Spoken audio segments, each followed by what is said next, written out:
नासिक और उज्जैन में सिंहस्थ कुंभ की तैयारी चल रही है। वहीं हरिद्वार में अर्ध कुंभ को पूर्ण कुंभ बनाने की पूरी प्रक्रिया शुरू हो चुकी है। तिथियां भी घोषित कर दी गई हैं। तिथियों के अनुसार कुल 10 स्नान 97 दिन के आयोजन में होने हैं। मुख्यमंत्री पुष्कर सिंह धामी का प्रयास और संतों की सहमति, बैठक भी हुई, तिथियां भी घोषित हो गई, तैयारियां अपने जोरों पर हैं। मेलाधिकारी की नियुक्ति के साथ ही विकास कार्यों का खाका भी खींचा जा चुका है। इन विकास कार्यों में नए घाटों का निर्माण और सबसे बड़ी सौगात धर्मनगरी हरिद्वार को मेला नियंत्रण भवन CCR बिल्डिंग 2 की सौगात मिली है। सबसे बड़ी बात, उस CCR बिल्डिंग 2 पर चौथे मंजिल पर हेलीकॉप्टर उतारने की भी तैयारी यूकाडा ने कर ली है। विकास कार्यों में 70% कार्य अस्थायी प्रकृति के होंगे, जबकि 30% कार्य अस्थायी तौर पर होंगे। इनमें पार्किंग, वाहनों के रखरखाव, मेला नियंत्रण, भीड़ नियंत्रण और अस्थायी तौर पर बनने वाले घाट, ये सारे कार्य शामिल हैं।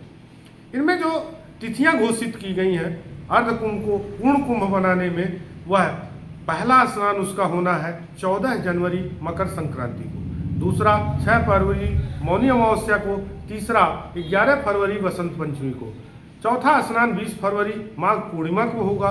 वहीं 5वां स्नान 6 मार्च महाशिवरात्रि को होगा।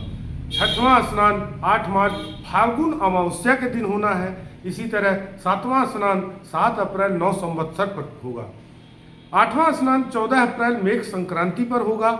इसी तरह 15 अप्रैल को श्री रामनवमी पर 9वां स्नान होगा। 10वां स्नान चैत्र पूर्णिमा पर 20 अप्रैल को होगा और अर्ध कुंभ, जिसे पूर्ण कुंभ बनाने की सरकार पूरी कवायद में है, पूरी तैयारी में है, उसका समापन हो जाएगा। हरिद्वार जो नासिक और उज्जैन के साथ वर्ष 2027 में कुंभ के आयोजन को लेकर पूरी तरह तैयार है, वहीं संतों का भी उत्साह देखा जा रहा है।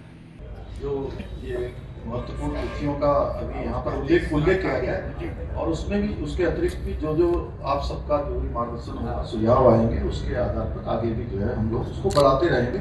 जैसा पूज्य महाराज जी ने अभी कहा, आपने भी कहा, सभी लोगों ने कहा कि एक शुरुआत की है और उस शुरुआत के बाद फिर एक बार शुरुआत हो जाती है तो फिर काम आगे बढ़ जाता है, उसमें चलता रहेगा। अच्छा, समय संशोधन जैसी आवश्यकता होगी वैसा आदेशानुसार होता है। बीच में अखाड़े, आश्रम और कुछ संतों में असंतोष उपजा भी था, लेकिन वो दूर हो गया।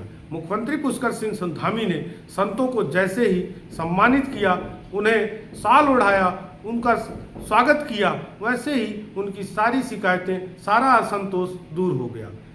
आयोजन भव्य होगा, इसकी पहले से ही तैयारी देखी जा रही है। कृष्णकांत त्रिपाठी, अमर उजाला ब्यूरो, हरिद्वार।